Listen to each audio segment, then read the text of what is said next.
With the KFOR headquarters. Yeah, we're currently recceing around Pristina, Kosovo, the area, trying to set a site up for attack and so on. So the communications and control center is now being sited for KFOR somewhere here in Pristina. Well, like I said, sir, it's obviously not up to me. The best person to speak to is actually Brigadier Baxter. All right. As you pan over here to the right, Dave, you can see Brigadier General Baxter. He is on the phone to headquarters trying to find another location for KFOR. Again, they approached it last night and were basically turned away by the Russian troops who have taken over the perimeter of the airport and now trying to find a new location for them to go into.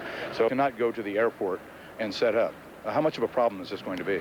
It won't be a problem for us. We'll find somewhere. It is just the KFOR TAC headquarters, which is very small. When I get it up here, it's not a problem at the moment.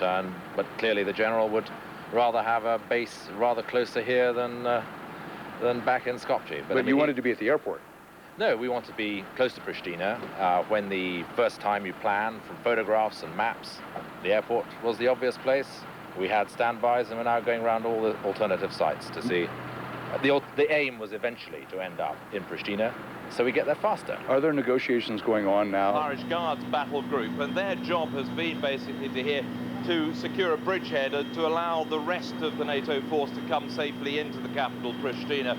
We're just outside the capital at the moment. I'll just point out that on top of one of the vehicles here, flowers that have just been given by some local children who came over about 5 or 10 minutes ago and gave some of the soldiers flowers. We can come around here, you can see we've got Scimitars and Challenger tanks lined up, and what they're trying to guard is a motorway bridge. It's the main motorway that we took in yesterday from Skopje. This is coming right past the centre of Pristina, just behind this building, and the idea is that this advanced unit are going to hold that and send out patrols to secure ground further and further away from this base and make sure the roads and the crossroad that takes us the 2 miles into Pristina city centre are safe. At the moment, they haven't encountered a great deal of problem. There's quite an interesting site around the other side of this building, which is a bit in sniper range, so we're being a bit wary of that at the moment. Well, we're excited. We'll maintain some traffic control points in country, then we'll move forth and start reconning for our tactical assembly areas for forward movement into Kosovo. Now, this problem of landmines, booby traps, and unexploded ordnance and all, have preparations been made ahead of you to handle that problem? Yes, there's been some destruction, some marking, and then we're trained for the same when we get in there based on what we find. Now, you're headed where? Here right now. We understand that the Marines, 1,900 of them, are forming up out at Petrovic near Camp Able Sentry. How will they connect with your force? How will that work? They'll pass through sometime probably late this afternoon, early this evening, and they'll continue a little further east than we will today, east of Usar. And how will the association between the task force Hawk soldiers and the Marines work? Well, we're all Task Force Falcon now. We just happen to be lead elements with the 82nd, the 1/6 Infantry, and the 135 Armor, and the Marines will all be part of Task Force Falcon in the same sector. They'll have it a little bit further eastern center than we will. So when do you expect to move out here? Probably in about an hour. All right, good luck to you. Thank you, Lou. These troops, a full element. They have quite a sizable element there, and also what they have is a very impressive asset as well, is the Mangusta helicopter, which hasn't been mentioned too much. That's a very a capable attack helicopter, very similar to the Apache, but obviously smaller. They've not really been given much credit for that, but it's actually a very good asset that they've got there. You just saw there an 8-wheeled, effectively it's a tank, but without tracks, actually carries wheels, called a Centurion, which is a very effective piece of kit. These are just basically armoured personnel carriers, very similar to the Warrior. They must be quite surprised at some of this. Royal Hussars, there's Sergeant Evans looking out over there. He's keeping an eye on the flats opposite. And if we turn around here, those are members of the Yugoslav army, a couple of yards away, causing no problems at the moment. They're basically waiting here, literally waiting at the bus station for buses to take them home to Belgrade and their hometowns in Yugoslavia itself, or Greater Serbia. They've been waiting here all day. Operation. These are machines that use enormous amounts of fuel. They rolled up here from Petrovic, which is at Camp Able Sentry in northern Macedonia, a little more than an hour's drive from here by car. That fueling operation apparently now is complete behind the tanks, and there are 600 forces in all here. In the initial introduction of the U.S. forces, the first, in addition to the liaison officers that we told you about yesterday that went in, about 26 of them, this is the first armed force of the United States forces here in Macedonia to go in. They should be going in at any time. They will be followed later this afternoon by 1,900 Marines. Those are the Marines who were on the USS Kearsarge, who landed in Greece and traveled overland to Camp Able Sentry here in Macedonia just a few days ago. Time start, and we've got to maintain our concentration. The two are coexisting uneasily, virtually ignoring each other. The Serbs seemingly more curious than angry at the appearance, earlier than expected, of what is to them an army of occupation. The Serbs are not bashful about their continued presence here, proving for all to see that not all of their armour fell victim to NATO's air attacks. And for some locals, the appearance of the NATO forces is a relief. These Romanis, gypsies, had been keeping a low profile, but the appearance of the Paras brought them out of hiding, and they used the cover of the British soldiers to escape from the area. It's happened because the NATO forces arrived here sooner than expected, largely as a reaction to the arrival of the Russians. But the worry is that in the next few days, before the Yugoslav army pulls out, the two sides could so easily clash. Keith Graves, Sky News near Pristina. They are being worked at the diplomatic level. Now, it was interesting to hear General Clark say that these Russian troops were not affecting the deployment schedule in any way, because he said there was never any plan to fly troops into the airport, at least not at this stage, he said. The flag was pulled down and burned by angry refugees. The Serbs said they'd shoot us all if it were not for NATO. The German battalion will meet up with its tanks inside Kosovo to blaze a trail to Prizren. It was from there that thousands of people were forced to walk to the border.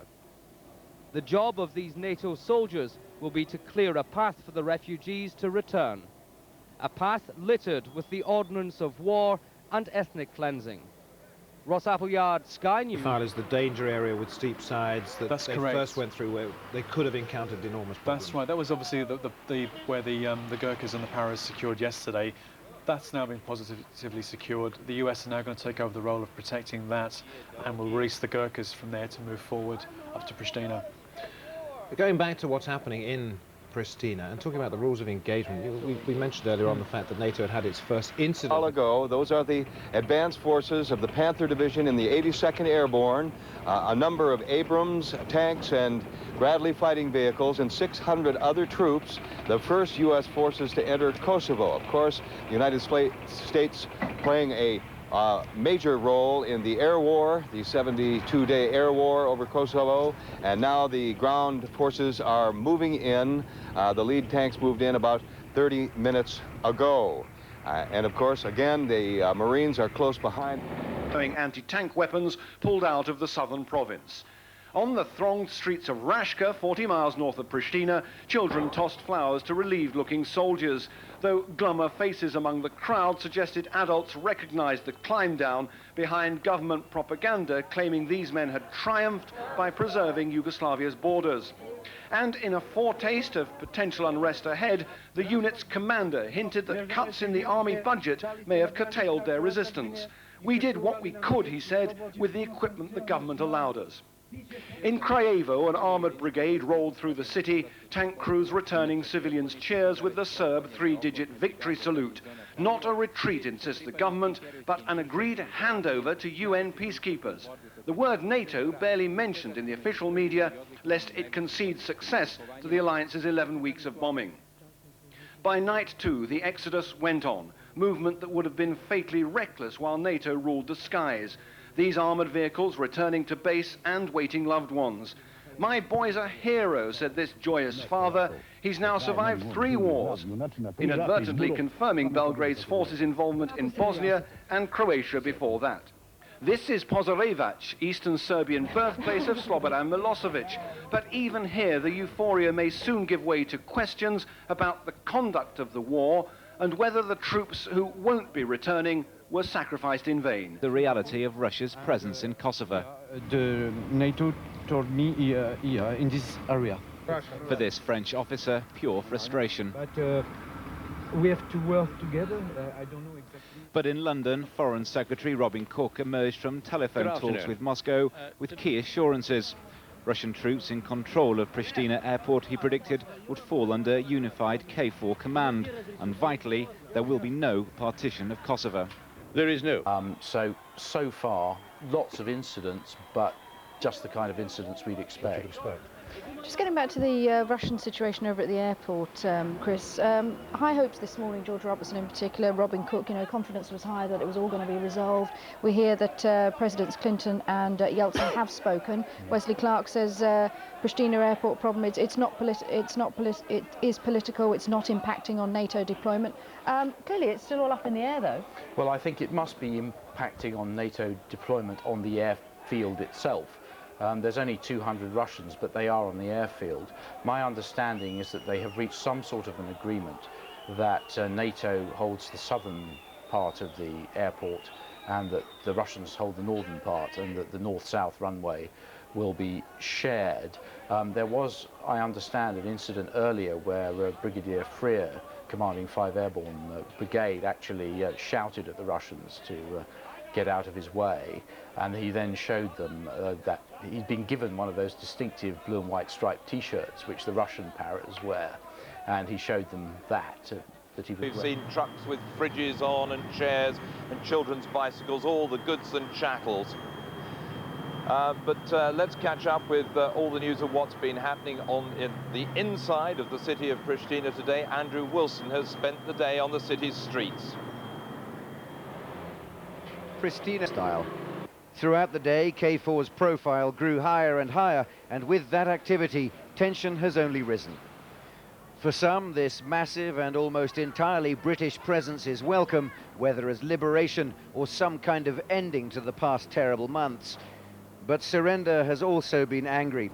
There are shootings, some Serbs have burnt their homes in spite. KFOR must tackle all this. And to the snake of transportation moves steadily north. It's now become a non-stop stream into the Kosovo capital, driven on, or a member of the MUP, the Interior Military Police of the Serb army, and he challenged them and waved a gun at them. Apparently, the report goes from the paratroop leader concerned that he challenged the man 3 times, and then when the gun was not put down, they believed their lives were threatened, and he opened fire, and the man across the border. On this occasion, NATO was forced to bring in the heavy weapons to push the Serb soldiers back who'd just charged up the street. There are thousands of Serb soldiers left in the province. Most begrudge the presence of NATO. The jubilation of local Albanians, now free from an oppressive regime, appears to be more than they can bear. Ross Appleyard, Sky News, Prizren in Kosovo. They certainly have not got the message, and they're still here, they're still angry, and they're still armed, and still very, very menacing. As we drove through the border, there was some confusion this morning as we left Albania, and to drive into Kosovo, we should have had an armed escort from the Germans. That didn't seem to happen.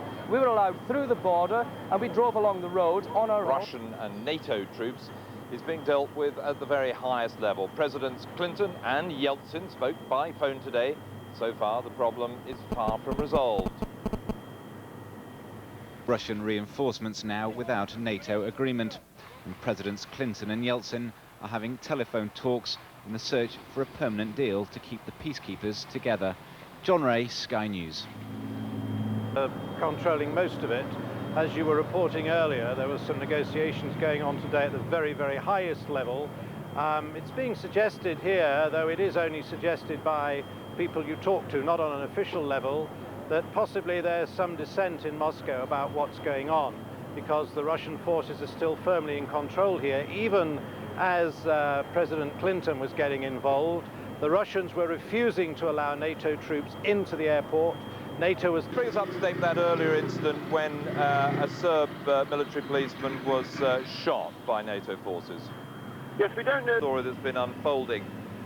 We've got British troops here guarding a motorway so that more NATO troops can come in, also guard it so the Serb troops can come out. And just 10 yards away from there, they're sitting Yugoslav army troops sitting in chairs round the side waiting for buses to take them home, beside a bus station that's been all but destroyed by a NATO missile because NATO thought there was 1 tanks inside. So, a strange... street by street, challenged an armed man in plain clothes, believed to be a Serb military policeman. It's reported they followed the rules of engagement, shouting warnings, but when he waved the weapon again, they shot him dead.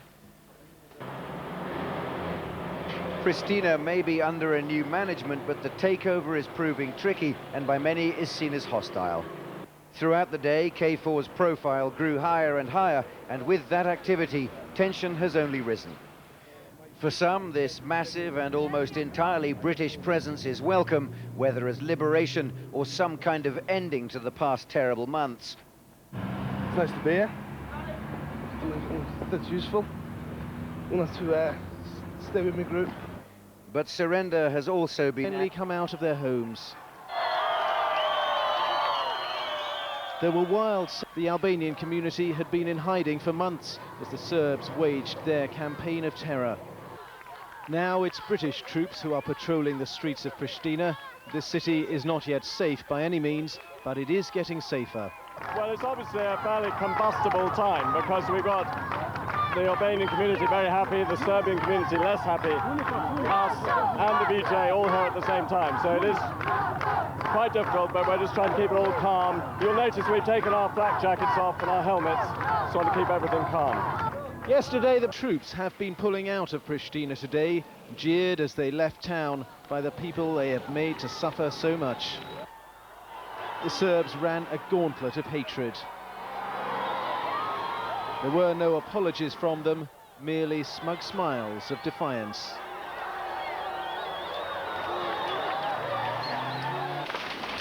Standoffs need to be broken, and late this afternoon at Pristina airport, British and Danish Land Rovers made an attempt to cross the Russian lines. They were disappointed. Battle-hardened Russian paratroopers stood guard blocking the road, and as diplomats elsewhere tried to resolve the stalemate, the KFOR troops were sent on their way. Just for good measure, the Russians brought up another armoured personnel carrier. Proof then that these Russian paratroopers aren't letting anyone cross into the part of the airfield they control except Yugoslav soldiers. They've painted over the KFOR markings on some of their vehicles and they reject the force's accreditation. They told a colleague of mine, as they've just told the peacekeepers, "You can't come in here, this is a Russian sector." That kind of talk will worry NATO. It's language which defies a common command and raises the spectre of a haven remaining for Yugoslav troops who should be withdrawing. NATO commanders deny the Russian occupation is damaging the KFOR mission, though it has forced them to open a temporary headquarters miles from where they'd planned to. It's still a mystery whose orders the Russian troops are following and why a mere 200 men are being led by a 3-star general. George Eakin, BBC News at Pristina Airport. The tanks, when they roll through, they get this massive cheer. Now, earlier when we arrived, there weren't that many tanks here. There were only 2 armoured personnel carriers, but they did the job, I have to say. Once the Serb troops attacked KFOR forces and local civilians, we were caught in the middle of it. They ran up the street. A KFOR patrol came under unprovoked fire at close range. The patrol repeatedly warned the individual to stop or they would fire. The individual continued to threaten the soldiers with his weapon and fire was returned in self-defense. Regrettably, the individual was killed. The soldiers, the KFOR soldiers concerned, acted clearly and unequivocally within the KFOR rules of engagement. KFOR. Captain Tristram Kemp from the Royal Artillery, part of the Irish Guards battle group. You came in last night. I mean, how have the first 24 hours been? It's been quite extraordinary, really, to see Pristina. To be one of the first in, that was a real bonus. As we came in, I think we took the place by surprise, and then that sort of turned into more curiosity from the locals. And now today we've sort of tried to consolidate our position. And really, we're just trying to secure the routes in and out of Pristina for our supply lines.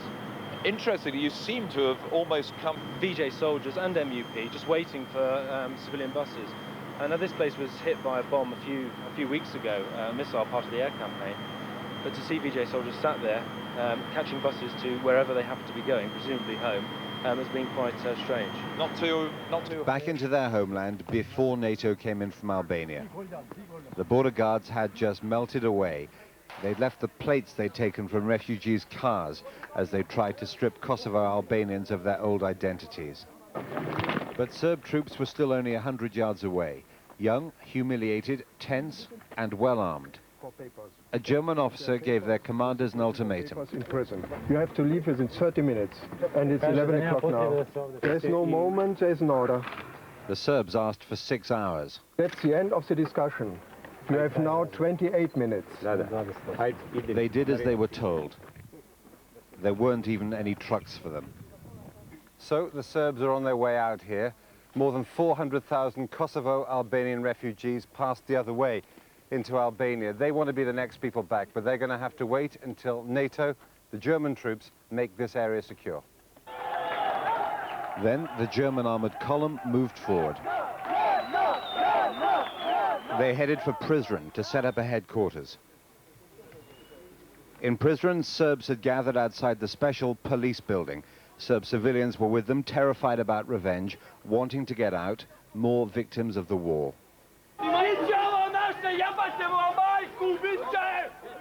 Half a mile away, trouble. German troops faced down a group of Serb soldiers in the town center. As they were pushed back, they traded insults with ethnic Albanians. The ethnic Albanians see the Germans as liberators and protectors. Every soldier that arrived made them feel safer, and they were all greeted like heroes. Jeremy Bowen, BBC News, Prizren. This convoy that's supposed to come, we can't tell if this is the escort yet or not. These are German Leopard tanks, I believe, with the big KFOR, KFOR Leopard. And the Kosovo Albanians I've spoken to say they don't want to leave. This is the biggest day they've had in quite some time, and they just want to stay here and enjoy it, they say. But getting back, Mike, to my journey down the highway, as we crossed the border, about 50 Yugoslavian troops who had been at the Marina crossing at the Yugoslavian post, the sniper group, which had been firing at the post, it's a place where a Chilean journalist was shot by a sniper less than 2 weeks ago. These snipers came down from the hill. Looks like they're staying. First, the Russian soldiers blocked British NATO forces assigned to KFOR. Then this French truck convoy was ordered by the Russians to turn around and leave the airport. The Yugoslav army is also still here and in control. While diplomats struggle with the situation, the military on the ground is playing it cool. I'm not sure where they were getting their instructions from. So because of that uncertainty, we certainly decided. Refugees alike are savoring the moment. This U.S. Army major watched it all unfold. Very powerful right now, very powerful moment. You know, this is history right here, and I feel very good being here. In such a short time. Joy, hatred, fear, relief, death and defiance. Joy from ethnic Albanians at the arrival of the first NATO troops in Pristina in a deliberate display of power designed to reassure people who had been living in fear for months, but also a warning to them to reinforce NATO's message that they will not stand for retribution against the Serb community. And the message will need to be pressed home, because death came to this member of the hated paramilitary police at the hands of an Albanian lynch mob. And he was not the only one to die this way as NATO moved in to impose law and order. The Serb forces are not leaving with their tails between their legs. As Albanians were welcoming NATO troops, paramilitary Serbs, motto "Born to Kill," drove defiantly and provocatively through the crowd. They were seen off by a British tank.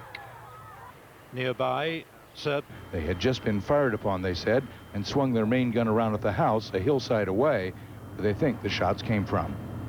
NATO may not have the airport, but they do control the bus station in Pristina. Late on Sunday, it was filled with NATO troops and at least one tank.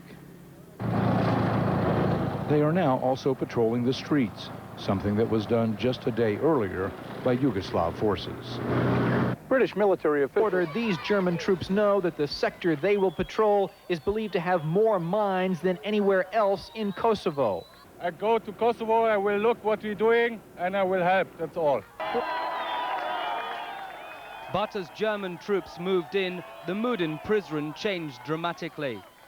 The jubilation of these people on seeing friendly forces can only be imagined. Most have spent the last 3 months cowering in their houses. Ross Appleyard, Sky News, Prizren. Big armored personnel carrier is going to lose, and it's a suicide attack. And that's basically what it was. Someone wanted to make a statement.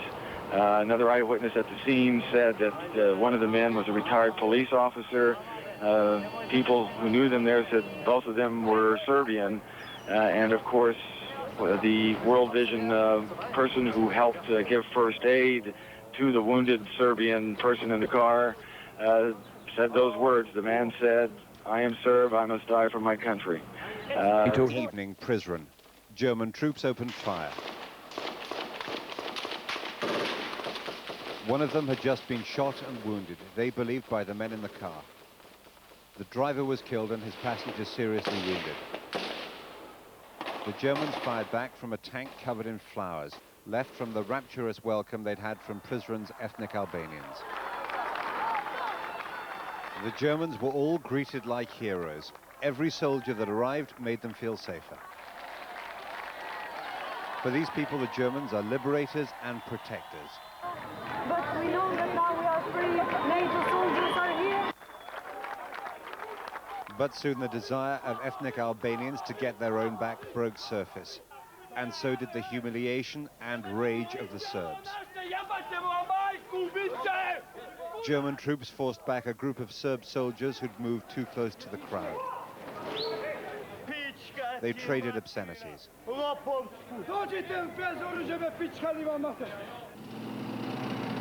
Across town, German armor was moving again, this time to protect Serbs.